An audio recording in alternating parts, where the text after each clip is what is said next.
Hey everybody, what's going on? Welcome to the episode 6 of the Trolling Intended podcast. My name is the Johnny B, and I got my two co-hosts with me. First off is Active Bunny Fufu, Going on? and other than my father, my son, also my son, Slimmy Son. How does that work? I don't know how I it live works. I live in a different universe. That's some Everything that's works. some incestuous shit right there. What's up, guys? I'm Slim. And yeah, so I guess the first thing we're going to talk about in this podcast is the recent landing on Mars with the Curiosity. So why don't you guys start off with what you think about that? This shit was epic, and I'm still waiting for pictures of the three-titted woman. What is this, Total Recall? Yep, it was on Mars, so that's what I'm waiting for. I'm waiting. Wait. I'm waiting for a three-titted lady.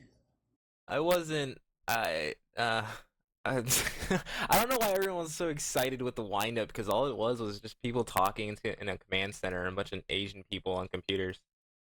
And what yeah, what was awesome that spawned from that was all the tweets just to Fuzzy Otterballs. That was entertaining to watch. That was really funny. But the actual landing was cool, and it was cool to see that first thumbnail. But I didn't see the whole hype about sitting watching a bunch of people talk.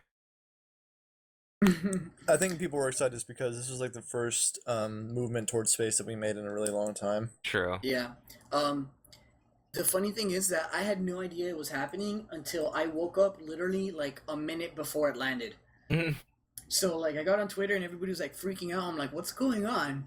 And then I got into the live stream literally like 30 seconds before it landed. And I caught it as it landed, and I was like, oh, that's cool, I guess. And then I don't remember what I did after that. Like, that's like the prime time to be watching that stream was when it was landing, not all the wind up for it to get into orbit and all that stuff. That was just But boring. honestly, though, I like moments like that is where I'm just the best at Twitter, because I come up with some pretty funny shit. Just people don't see it because everybody's tweeting. But at that moment when everybody was tweeting about the landing, I think I won Twitter for that, like that brief like 5 minutes of Twitter bombing about the Curiosity. Didn't you say something about Total Recall? I said, okay, guys, let's be serious. Where's the three-titted lady? But I honestly can't. I don't remember where it is. I'm trying to look for it. And there was another one that I wrote that was just as funny. But I'm gonna try to find it. But yeah, it was a cool thing to experience. I guess I guess you can like look back when you have like grandchildren and be like, I remember when we landed on Mars. While we're living on Mars. Had a rover, right? Exactly. Technology advances so much that we just live on a barren planet. Yep. For real. That's YOLO. People were Don't. making like people were making like Transformers jokes and shit. Oh yeah, I saw that. Yeah, it was pretty funny. I don't know. Do you guys know what date that was? So it's easier for me to find. 2 days ago, wasn't it? 2 days ago? It was like on like Sunday. Like Really? this Was it past that Sunday. long? Okay. Yeah. I don't even know what day it is. What is it? Thursday? Today's Thursday, yes. Oh. Alright, I think we should move on because it's starting to slow down. Yeah. Okay. I think the next topic we wanted to speak on briefly was that we talked about it in the last episode. That new champion that Riot released from League of Legends, known as Diana, Scorn of the Moon. She was released this past Tuesday, and I think I'll let Slim here kind of brief on it because he's been playing her a Nonstop. lot. No, Yeah, literally, nonstop. no, I haven't played any other champion since Tuesday. Yeah, so And- I think yeah. he's the more She's expert. hot. I do not disagree, but I won't put so much emphasis on hot because I don't want to sound like I'm completely desperate for What's the that vagina. purple outfit that she has? Dark Valkyrie, Diana? That is sexy as hell. Alright, well, yeah, she came out Tuesday. She came in a bundle if you wanted to buy her in a bundle with her skin, Dark Valkyrie Diana, or you could have bought her just separately, just by herself. She's an assassin jungler, and she's just...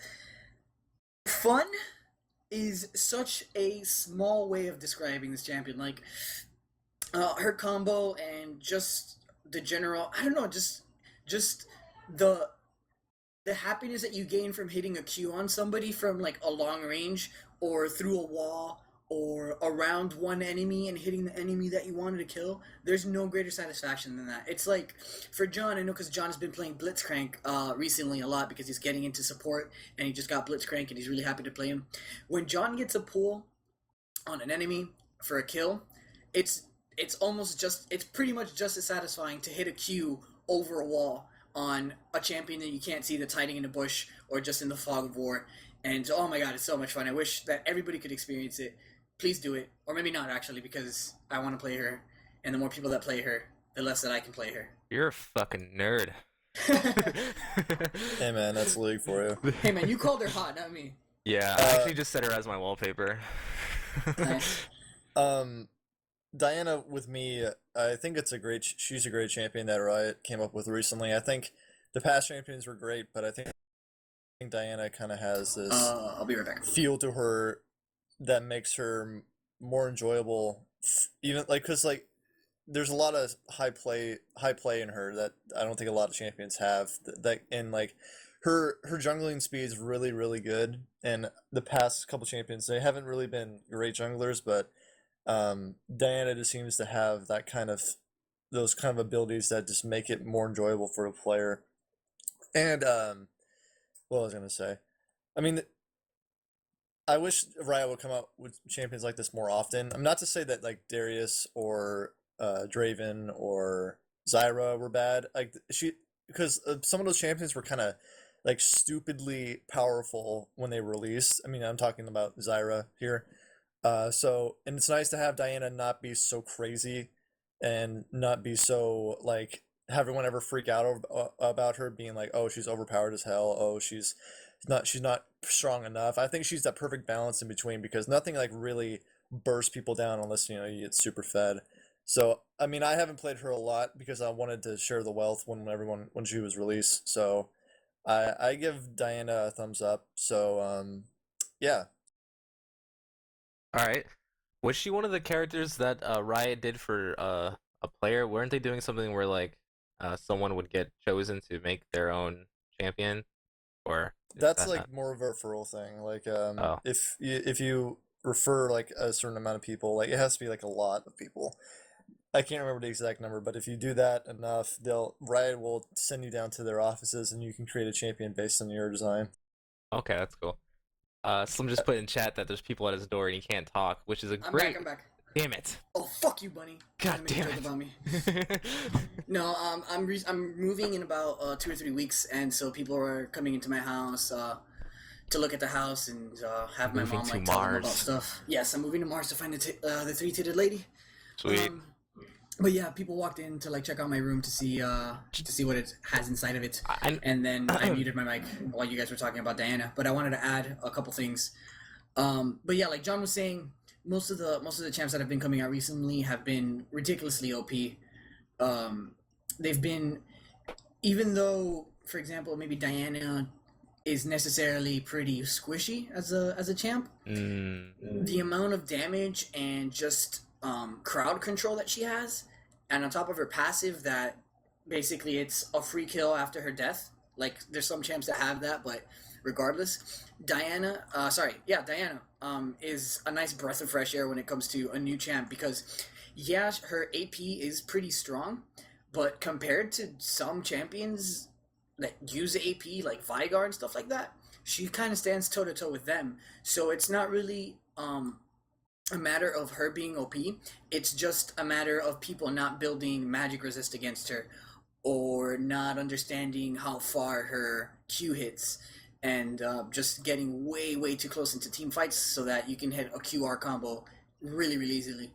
But what I like about her is that she is like, you can counter her just by building a little bit of magic resist, and at the same time she is squishy. So just keep that into account and you'll be fine. Like you don't have to be afraid of new champions.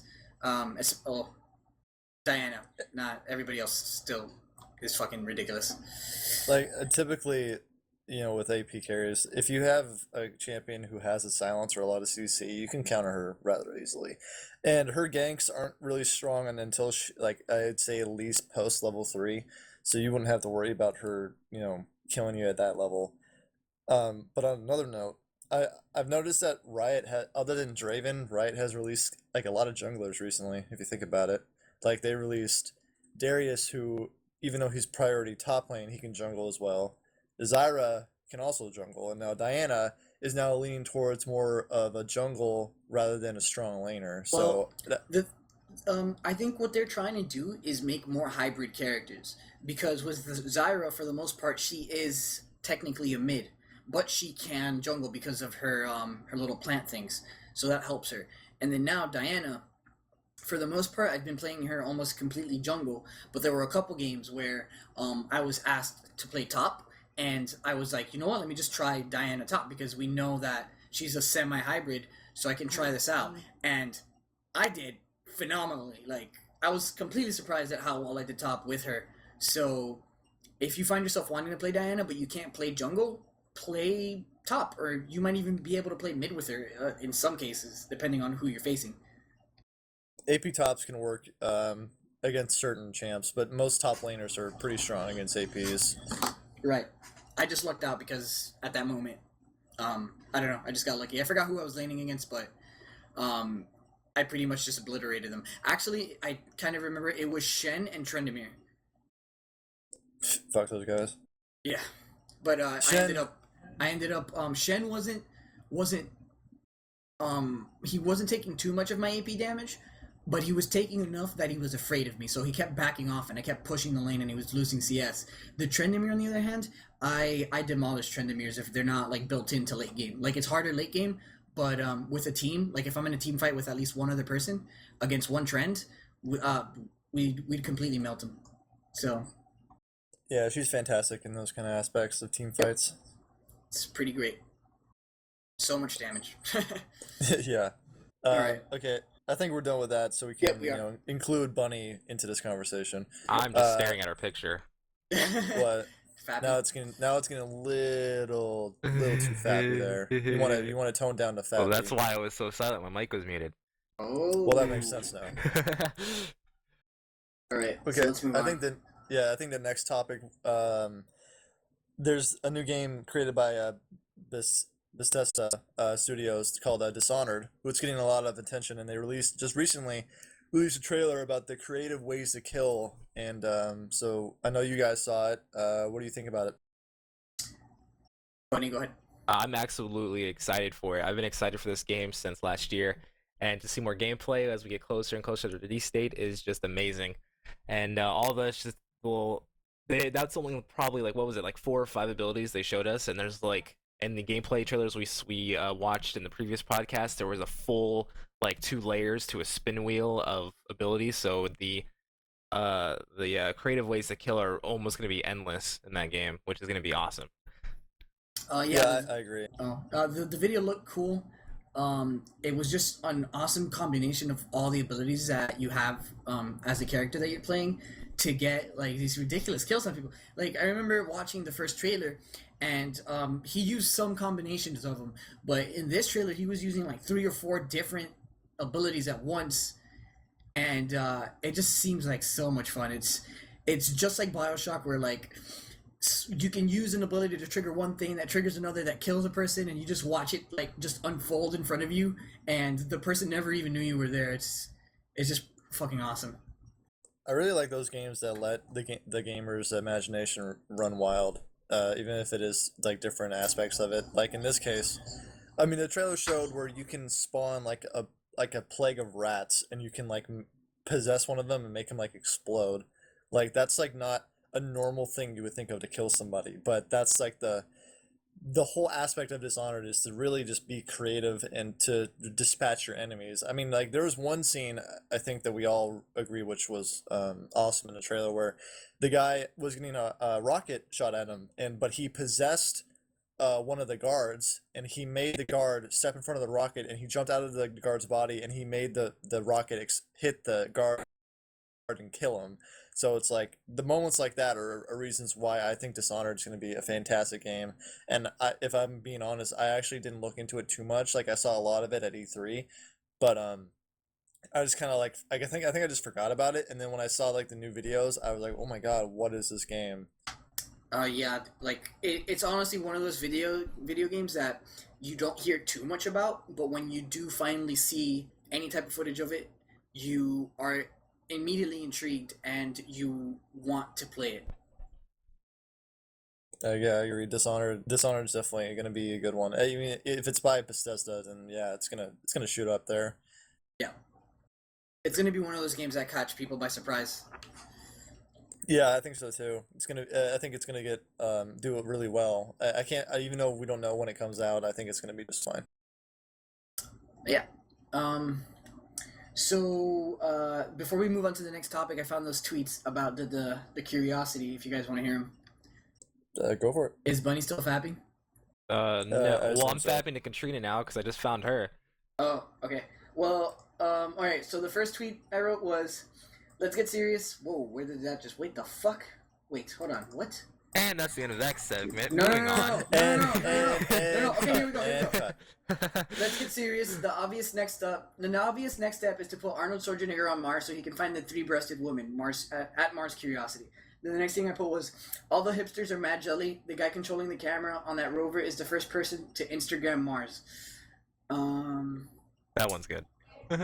Okay, so while everything was going on, MLG was having their summer championship, and Korea kind of had an advantage because a lot of Korean teams had the opportunity to see like footage of U.S. teams gameplay, so they could like learn their strats and stuff like that. Wait, what are we talking about? This is still about Mars Curiosity, but it's leading to something. What the fuck? Just listen. So, U.S. didn't have like footage of Korean gameplay because we just didn't have it, so we couldn't learn like what Azubu Blaze and Azubu Frost were doing. So Korea ended up winning the summer championship, and during the whole curiosity thing, I was like, "Stop filming the monitors. Korea just won the league MLG summer championship. We don't want them to win Mars too." Oh. So yeah, I'm done. All right, Sorry good for stuff, wasting good stuff. everybody's time.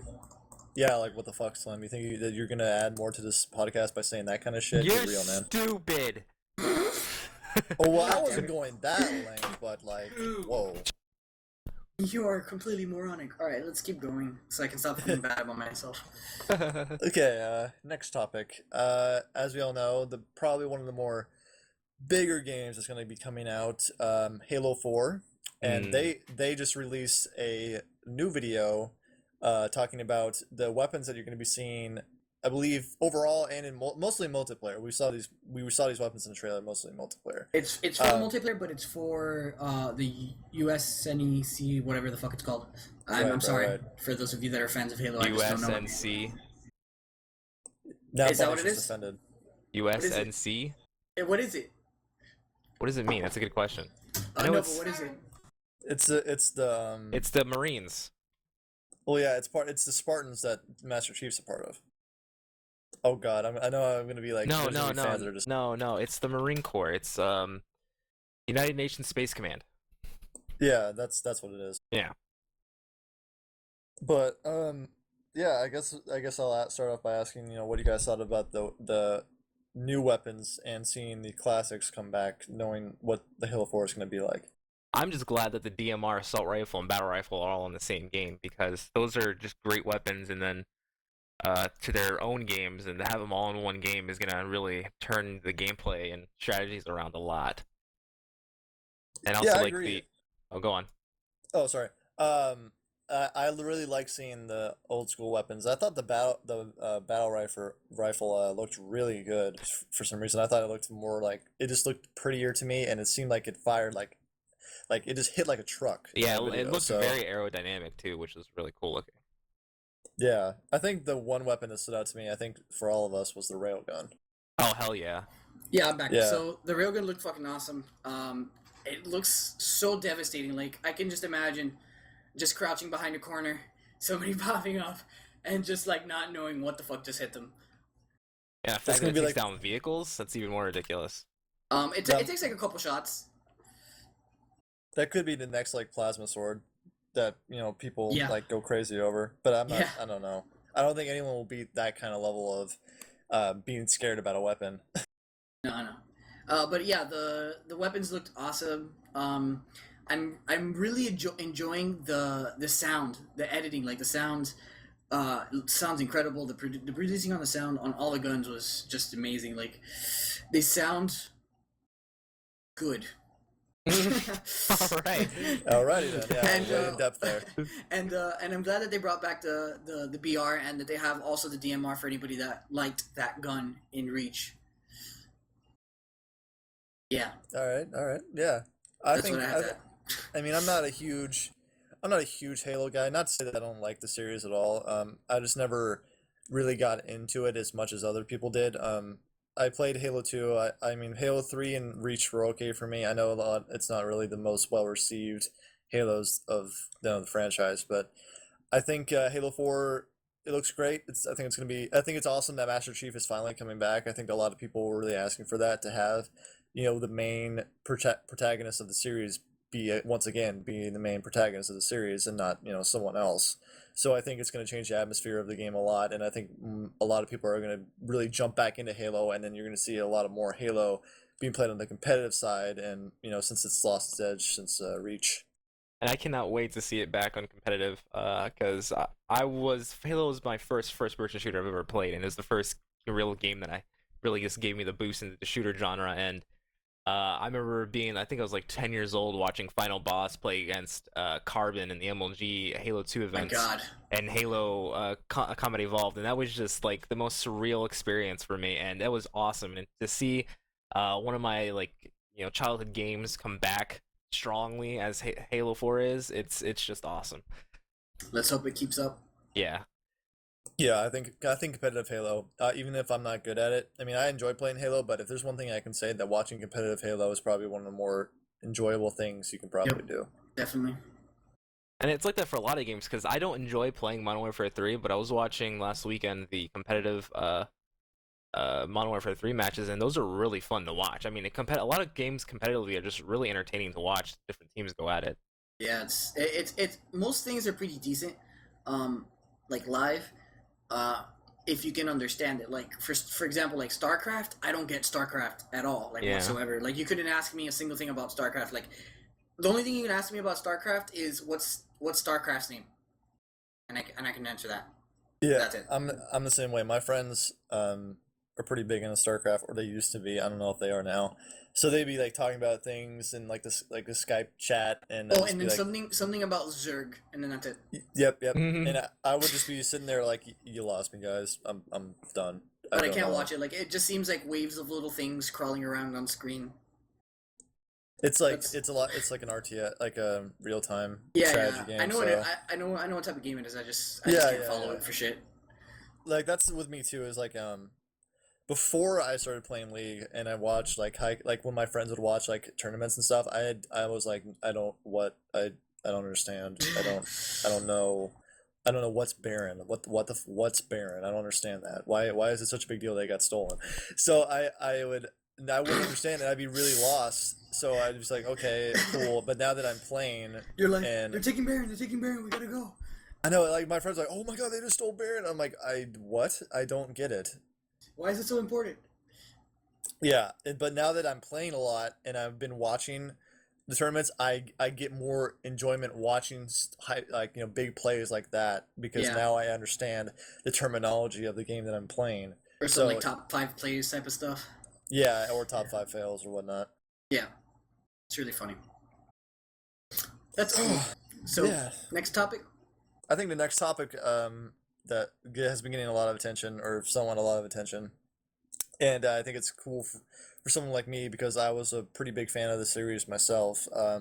There was a there was a new maybe a teaser of a Prince of Persia reboot that was released, that so people are kind of talking about that and getting hype about that, because the series kind of fell off recently. So I was wondering what you guys thought of, or if you guys have ever played Prince of Persia, and if you have, what do you think about this reboot that may be coming out or may not be? I hope it is a reboot, because A reboot.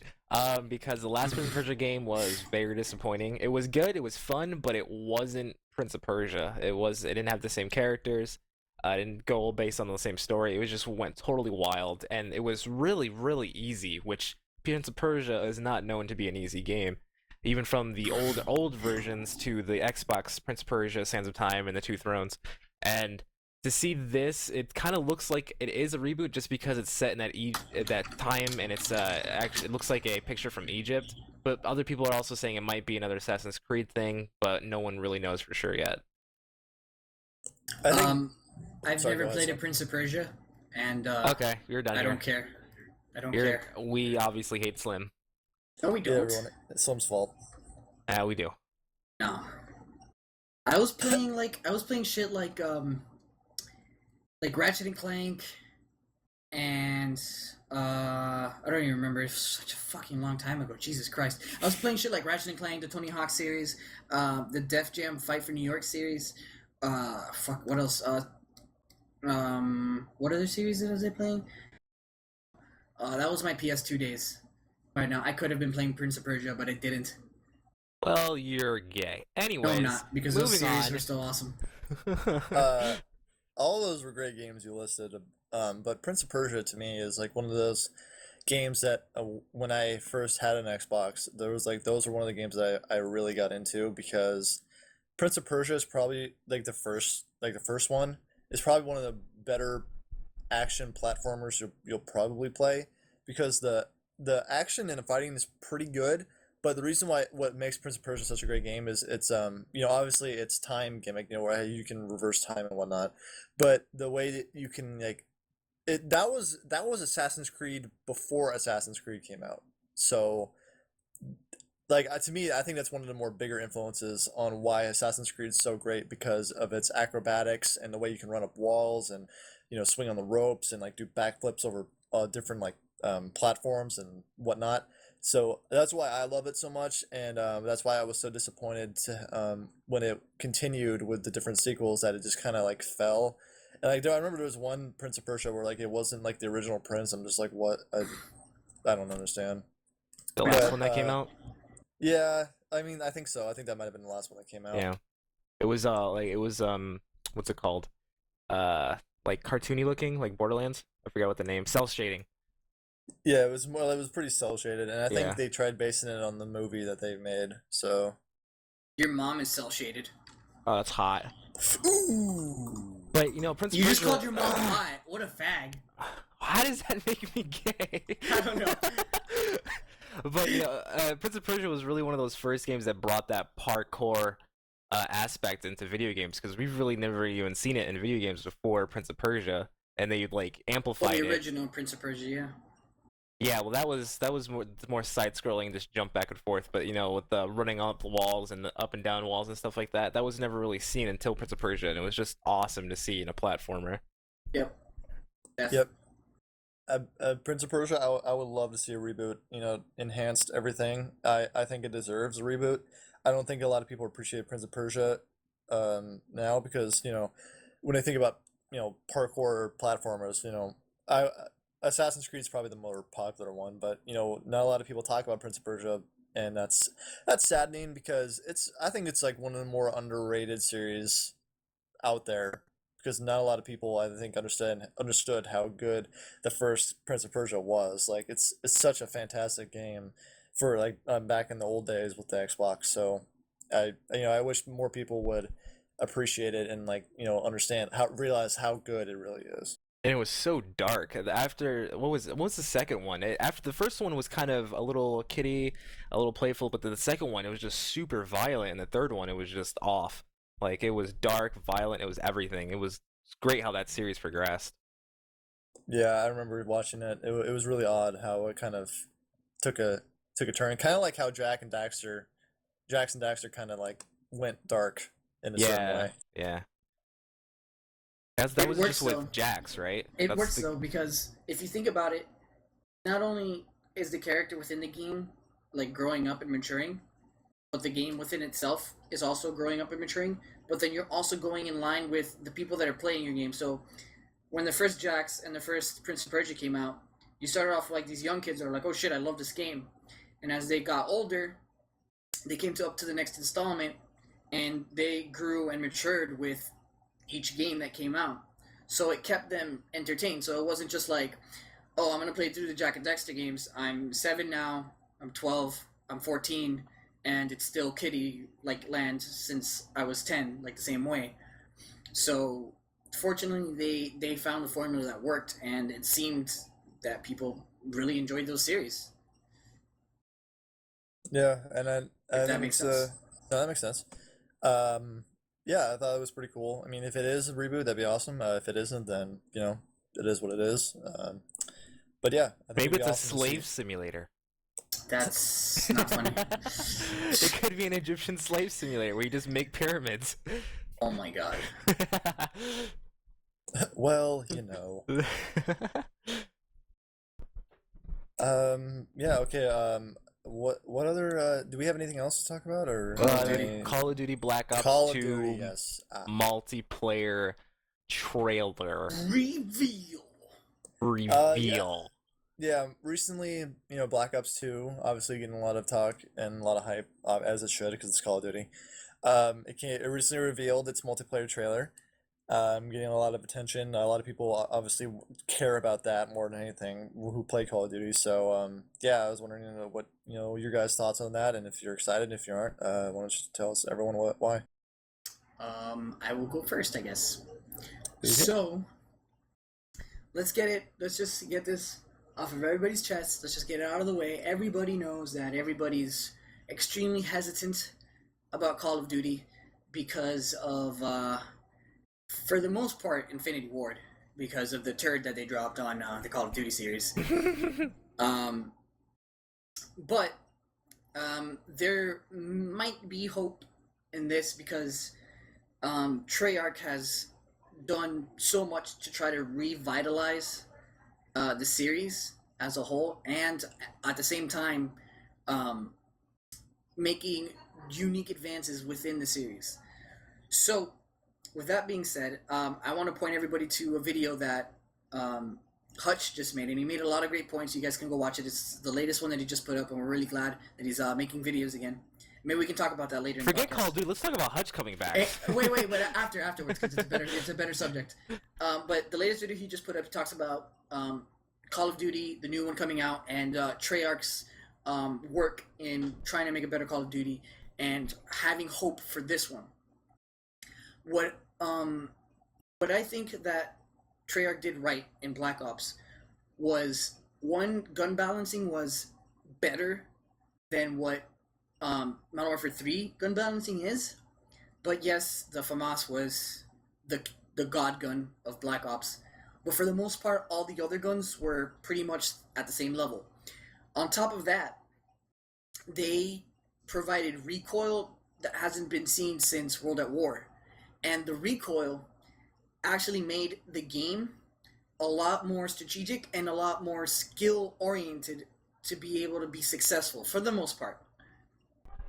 And between that and like some stuff that has leaked out that we think is true and might not be, like stuff like noob tubes are not coming back, and there's no final chance or anything like that, like Last Stand or anything like that, is probably going to make the game better. From the gameplay, it seemed like some of the guns had a little bit of recoil. We'd have to see how it feels like in game, but so far, for what it is right now, I'm pretty excited for it. There are some people that are hesitant about some of the new stuff that they're bringing in because Infinity Ward tried that with Modern Warfare 3, and it was a bunch of just really retarded, gimmicky type of shit, and it just killed it. And hopefully the stuff that Treyarch is introducing isn't like that. That's all I have to say for now. All right, cool. My thing on Black Ops 2 is I've made it pretty apparent and I've been vocal about it, but Call of Duty has really lost my interest as a gamer because like I was just burned out on it. It just became like the same old stuff to me, like just blah blah blah. It was just super boring and it was super frustrating. So I haven't played Call of Duty since Black Ops, like since the DLC for Black Ops, like Final Strike or whatnot. I can't remember the name of it, but First Strike. yes, there it is. I enjoyed Black Ops because like what Slim said, it felt like more of a higher skill cap than Modern Warfare 2 did because of the gun balancing and because of the recoil and I enjoyed the maps a lot more too. Something about the maps in Black Ops The I actually maps enjoyed a were a lot. lot nicer. Yes, I Yeah. agree. Uh, but yeah, if I'm being honest, like, am I excited for Black Ops 2? Like, not really, because I didn't even buy Modern Warfare 3. I didn't even try. I didn't even like. I didn't want to punish myself by buying that game. So, You're lucky. I yeah. I mean, I, I might try it out eventually, but if I'm being completely honest, I don't think I'm gonna play Black Ops 2 just because it's Call of Duty, and I feel like there's gonna be a lot more better games. I mean, a lot more enjoyable games out there than Black Ops 2, Right. because it's just gonna be like, okay, whatever, Call of Duty. But like, it's gonna be a big year for games, and I'm far more interested in other games coming out than just another Call of Duty title. So It's that's understandable. my, Like most people just like rather play a game that they might enjoy or know they're going to enjoy than one that they probably aren't. Like if you know that for a certain matter of fact you probably won't enjoy the game, don't even bother buying it. Like save your money, buy something else because there's going to be a shit ton of games coming out in this fourth quarter. and I just feel But like go ahead. I just feel like Call of Duty now. I mean, obviously, without being like Captain Obvious, is that it's a huge cash cow because of how successful it is. So I feel like it's being made every year because of how successful it is and how much money it's bringing in, and that's why I don't think that Call of Duty will be a good title, because they rush it every single year. Like, they make a Call of Duty game and then a year later another one gets released. Why? I don't understand why they can just take their time. If they just took their time and just like worked out everything, thought everything, like redid everything. Okay, what can we do differently in this? What can we do differently in that? If they took like more than just a year, um, and delayed it a few times or whatnot, then I think Call of Duty would be a much better title than it is now. That's been my number one thing, is if they took Oh their yeah. time with it, I would totally, and if it was remade and I enjoyed it, I would totally buy that. But right now, it's like it's a rush product, and it lives by the saying that, a delayed game gets delayed, but a broken game stays forever broken. So Very true. so that's my thing. If Treyarch or Infinity Ward, whoever the fuck makes another Call of Duty title, if you took more than just a year and you really worked on it and you really didn't just rush it so you can get, make a cash cow, I would consider buying it. But right now, it's just Call of Duty's kind of broken. It's imbalanced. It's boring. It's very generic now, and I just don't care enough to be interested in Black Ops 2. Funny. Um, my whole thing about Black Ops 2 is, okay, I want it to have a high fun factor like I had with Black Ops 1. I had over 400 hours in Black Ops 1 because I loved that game so much. It was a lot of fun to play with friends. That's all I did when it came out. But Black Ops 2, I'm going to keep an open mind about it, but it's going to be my last Call of Duty I ever spend money on. Modern Warfare 3, I spent $0 on, and I'm proud of that. But with Treyarch, it's such a better developer than Infinity Ward because they listen to their community, they poll their community, they ask their community questions about certain things. And when the game actually comes out, like Black Ops and World at War, they tweak things because if the community complains, they do it. Unlike Infinity Ward, it takes them forever to do it, or they just don't do it at all. But I think that Black Ops 2 looks like a lot of fun. I think it's gonna be a good like party game. But seeing how Halo 4 comes out a week before, I don't think it's gonna take up a lot of my time. But I think the only thing that would break this game would be the gimmicks that's in it, like the little flying robot or the microwave machine or the stun grenades. I think that's the only thing that'll break this game as bad as Modern Warfare 3 is the gimmicks. The guns seem fine. The guns sound nice. The game looks very pretty. I just hopefully that the gimmicks are balanced to make it a fun experience. I'm not expecting anything but a fun experience. um, I personally think the perks need to go. The perks, the kill streaks, I think it'd be a lot better without those. Yeah. I mean, I'm sure with what we've known from Treyarch is that they like giving a good mixture of playlists, and because Call of Duty is such a massively played game, they won't come into the mistake of what Epic went through with Gears of War 3 of making a crap ton of playlists and just subdividing everybody. Because, of course, Call of Duty can do it because they have so many people playing it. And what we've seen Treyarch do is that they really enjoy making a playlist for people with needs. So, for example, a stripped down playlist where it's just guns, Well, just they guns, had that in no Black Ops, perks. didn't they? Exactly, yeah. There's just guns, no perks, no kill streaks. I think. Wait, was it no perks or was it? It was no Yeah, perks, no it was no perks, attachments. no attachments, no kill Yeah. streaks. And then they have, for example, like the classic playlist where it was like 357 and stuff like that. And the competitive playlist, the competitive playlist, which was 4v4. And then certain things were like taken out, like certain attachments, certain perks, and stuff like that, and no kill streaks.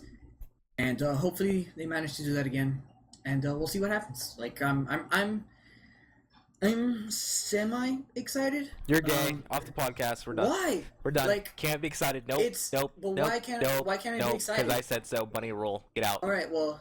Then you're just being like all those other people that are like assholes about judgment, and it's like control scheme changed. Fuck this. It's like give it a chance. Like we haven't played it yet. Like we have to see what it is, and then once That's we exactly. once we play it, then we can judge it for all we want. I'll play it for 2 weeks, and after my 2 weeks, I'll put on Twitter. I swear to God, I'll be like, "This is my statement. My tweet is gonna start like that. This is my statement. Black Ops 2. ... Like with me, like in Modern Warfare 3, I didn't buy it, but I played it a lot. I played it like there was one session where I was waiting for Skyrim to come out, so I played it like before I went over to Golgo's house and I played it for like a few hours, and I just did not like it. And then that's when I made a decision like, yeah, this is not a good game. So that's when I thought I had made a fair judgment by saying, yeah, I don't think Modern Warfare 3 is a good game. I just don't think it's good. And a lot of people thought like, you haven't played it. I'm like, well, yeah, I have actually, and I've made my judgment based on like 10 hours of gameplay. With that that, it's not a good balanced multiplayer game. With that, like everybody has their cap or their perception of how quickly they can judge something. For John, for example, it was that one day where he played, I think he said 10 hours or something like that. Yeah, and he said, this is bad. Like, that's his perception. That's how quickly he can judge a game for himself. Because with everybody, it's perception, it's your knowledge, it's your basis of what you know a game should be. For me, for example, I can probably figure it out in that amount of time, but I gave Modern Warfare 3 a huge amount of chance to see what Infinity Ward could do to fix it. I gave them the biggest cushion of time to be like, okay, Infinity Ward, I understand that you have to read up on all these complaints, and you have to work through the patches, and you have to test the patches, and then you have to run the patches through the servers or whatever the fuck you do, and then send them out to everybody, and then see if it works, and then see if it doesn't. And I just gave them too much credit. And again, they disappointed just like they disappointed in Modern Warfare 2. And I thought that after Modern Warfare 2 and its fail of community management, and seeing how Treyarch just blew them out of the water with the community management for Black Ops, I thought that they were going to step it up, and unfortunately they didn't, and I was wrong. And I kept Modern Warfare 3 a lot longer than I should have. So we're going to find out.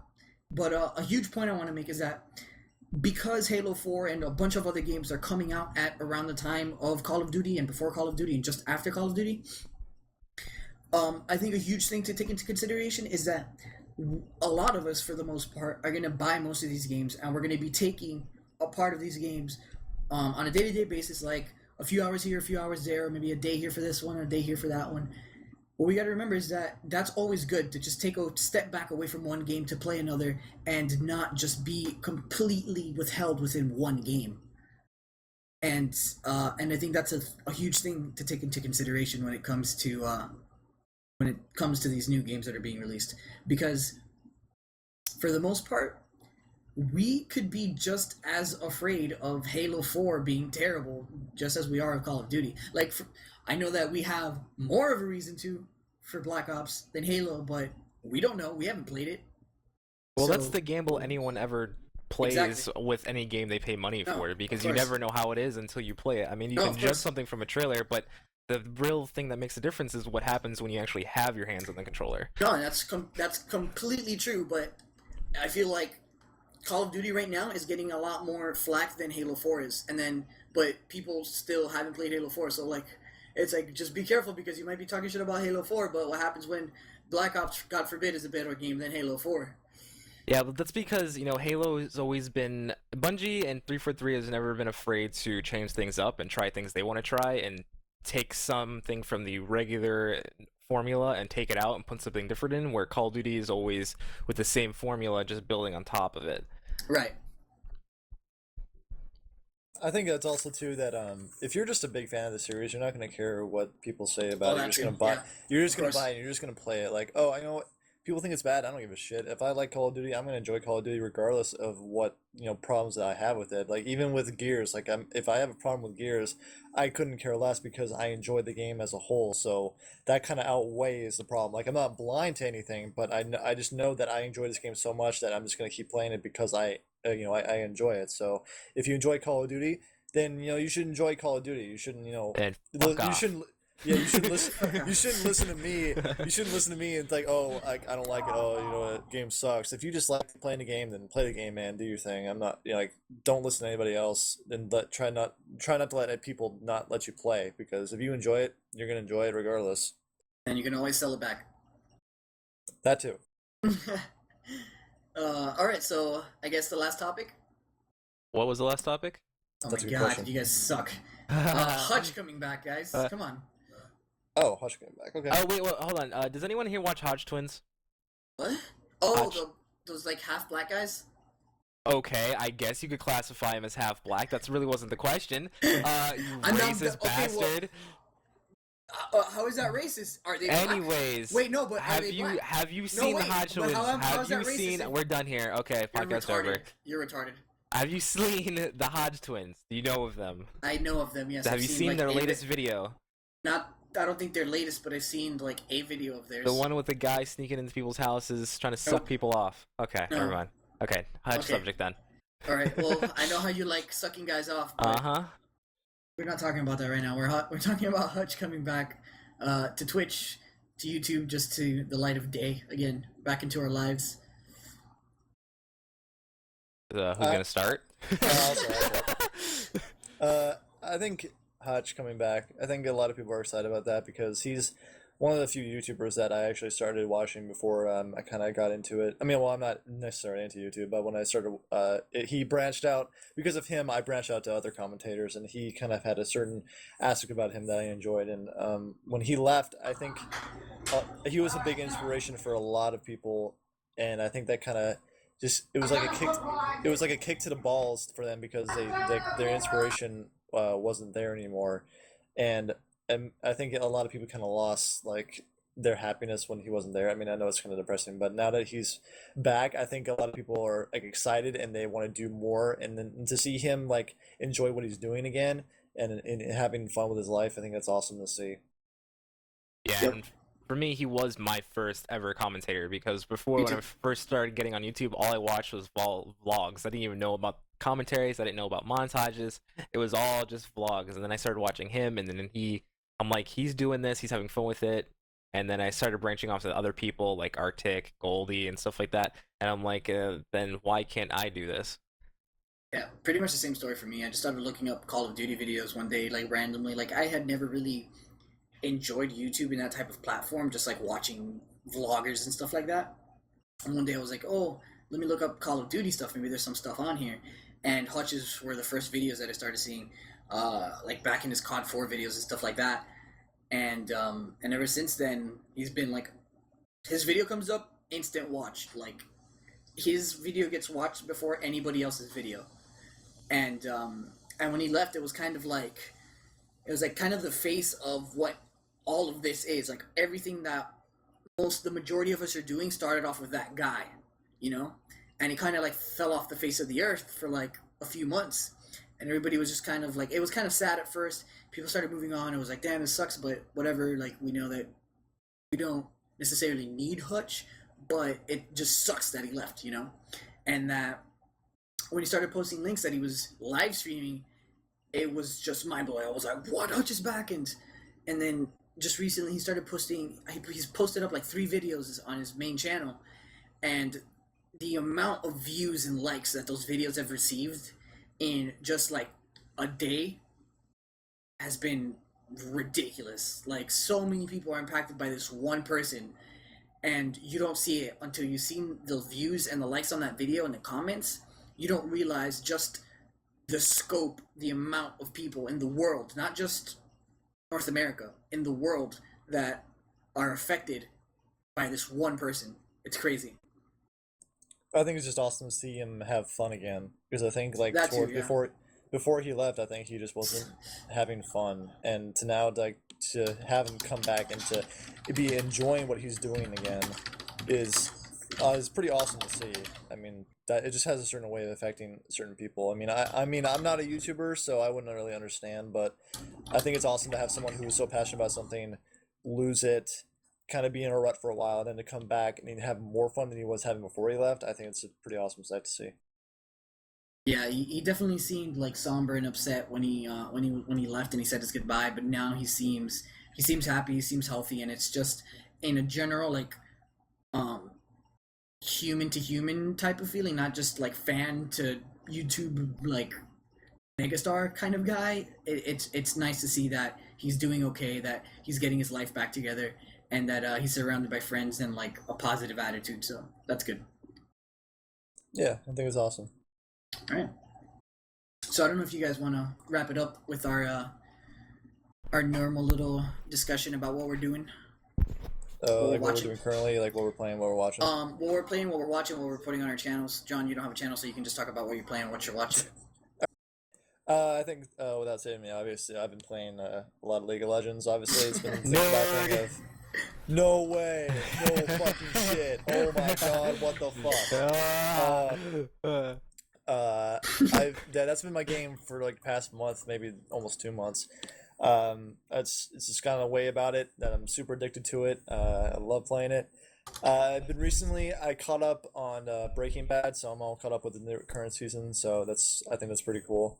I also been playing. I just beat the Amazing Spider-Man game. Yeah. Oh, nice. I think that game's pretty damn good. I think it's probably one of the better Spider-Man games that's been released. I think Beanox needs to be in charge of making those kind of games because they do a really good job, and I think it's awesome that they brought Spider-Man back to the free roaming, swing across Manhattan, stop Spider-Man crime 2. kind of stuff. Yeah, like back to Spider-Man 2, and not just it's an indoor Spider-Man game and you feel really limited. Yeah. So I think I've been doing that. And Spider-Man indoors, so stupid. Yeah, I've never been a fan of that. But yeah, that's my thing. League, Spider-Man, Breaking Bad, and Gold Glove came back to town, so he's visiting his family and just hanging out with us. So I've been seeing him a lot recently. So yeah, just making the most of it, pretty much. That's cute.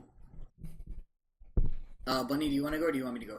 I'll go. I really haven't been playing anything. I started a Minecraft Let's Play on my Let's Play channel Monday, and that's ending tomorrow because I got bored with it. I told you, man. I warned you. I'm just waiting for next week when Sleeping Dogs and Darksiders 2 comes out because I'm gonna be Let's Playing those games, and that's gonna be fun. And I just really haven't been playing much of Gears. I haven't been playing much of Halo. I've just been kind of working with some graphic artists and Control, trying to get some stuff done for my channel, and just kind of doing that instead of playing video games. Seems okay, I guess. And for what I've been watching, really nothing. I'm just waiting every week for Breaking Bad to come out. That's really it. Okay. I guess I'll go. Yeah. So first of all, I've been playing again a lot of League of Legends, just like John has. Which is cool though because a lot of our friends have been playing like almost every single day, and especially now, just recently, I've been noticing a lot more synergy between like all of us that play together, and the games just tend to get a little bit better now. Also, I'm taking a break from Gears. I should be back within a few days, but for now, I'm taking a break from Gears. I haven't really been playing too much Xbox games. I'm playing the Transformers beta. I took a couple days off because I'm waiting for the level cap to increase tomorrow. Actually. Oh shit! So we're playing that tomorrow. What's up? Yeah, I'll tell you after the. Okay. And then that's about it. I've just been playing League and not much else really. I've just been editing videos. On my channel, I've been putting up some Tony Hawk American Wasteland for the PS2 Let's Play videos. So if you guys remember that game from the PS2, that series, definitely go check that out. Been working on that. And just regular content going towards Control. I just finished editing, rendering, all that stuff for my Control Banter Episode 3, which you guys will probably enjoy, so you guys should check that out for whenever that comes out. And then for what I've been watching, I've been watching Breaking Bad on Netflix because it has Netflix, and I started it later than everybody else. I've been between that, Louis. I watched the second season of Louis on Netflix. Fucking hilarious, and I did a marathon of the Last Airbender, Avatar, and oh my god, that series is so fucking good, and the last season is phenomenal, and just the whole fucking series in a whole is just so good. And what? Wait till you watch Legend of Korra. That's not on Netflix, but I don't know where to find it. Pirate Bay. Okay, we won't talk about this anymore on the podcast. But that series is one of those series that it's so hard to explain. It's just the story works so well in so many it's so hard to explain. If more people knew just the basis of good storytelling, like the structure and like just understanding like a hero's tale and stuff like that, a huge book that's really really awesome for people to learn if you're into writing, if you're into just storytelling, if you're into stuff like that. I think it's A Hero of a Thousand Faces. Mm-hmm. It's a really awesome book that just goes into the lore and kind of basic structure of how most like stories, like hero stories, are built around. Because if you think about it, most hero stories are generally the same story, but then they branch out into their own unique way. So, for example, Star Wars and Harry Potter, that's the exact same story, but just different timelines, different people, obviously with different backgrounds, but the general basis of every character is the same. And then I can go into more if you guys want me to. You guys gotta let me know in the comments, and I can do that for a commentary maybe. Here's the thing I want you to do, Slim. I want you to watch Legend of Korra sometime this upcoming week, so Okay. we can talk about it next All week right. on the podcast. We'll talk about it next week. Because how long is it? Legend of Korra, I think it's 12 episodes. That's it? It's just one season? Yeah, so far it's only been one season. But because Avatar is such a rich story, it's a good topic to talk about. Johnny, have you watched the Avatar, Last Airbender? I have, yeah, because my brother's really big on that, so I've seen a couple episodes. Yeah, it's a really good series. Okay. We So should yeah. have Nick on the podcast. John, fucking watch that series, goddammit. Hey man, he forces a lot of TV shows on to me and to all of my Good. friends. So Just watch it, John. You'll thank yourself for watching that series. well, no, I know Avatar. Like I said, I've watched like a lot of episodes of it, so Oh, I okay. understand. Yeah. All right. Just oh my god, just the way it ends is just so good because you watch so many movies and TV series that like you just watch the ending and you're like, okay, or like, oh, that ending kind of sucked. Like so many things like we didn't know or understood or whatever, but it just wraps it up so fucking perfectly. I don't know. It's a great series. I'm glad like I didn't force myself because at the beginning it was just kind of like, hey, I'm gonna watch this, like why not? And then near the end it was just like must watch every episode. But yeah, I'm done talking. Finally! God. Yeah, I know. Damn. Right? All right. Let's Johnny. end it at exactly an hour. Shut up, Johnny. Outro it.